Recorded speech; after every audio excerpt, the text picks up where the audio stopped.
Gate B PYQs 2025। आज हम plant biotechnology topic के PYQs डिस्कस करेंगे। First question is the principal driving force behind movement of water in plants is. तो plants में water movement जो होता है उसके पीछे सबसे मेन फोर्स कौन सी है? तो सबसे मेन फोर्स जो होती है that is water potential. Ionic potential नहीं, मेम्ब्रेन पोटेंशियल नहीं, पीएच भी नहीं।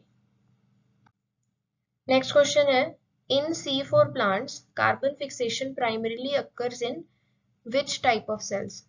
Mesophyll cell, bundle sheath cell, epidermal cell, guard cells।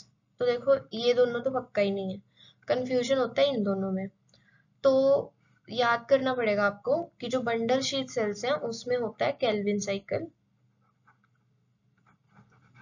लेकिन इनिशियल कार्बन फिक्सेशन जो पेप कन्वर्जन है वो मेसोफिल सेल में होता है। तो इसीलिए इसका करेक्ट आंसर ए है। Which plant hormone is primarily responsible for seed dormancy? Seed dormancy के लिए कौन सा हार्मोन है? Auxin, gibberellin, abscisic acid, cytokinin. तो एब्सिसिक एसिड इसका करेक्ट आंसर है। Excessive growth of water hyacinth in a water body indicates that the water body has high phosphorus and nitrogen content, has clean water, is contaminated with arsenic, is highly alkaline। तो जो भी plant होता है ना उसको NPK ये तीन चीजें चाहिए होती हैं। तो अगर वाटर हाइसिंथ वाटर में ज्यादा हो रहा है इसका मतलब वहां पे high phosphorus and high nitrogen content है।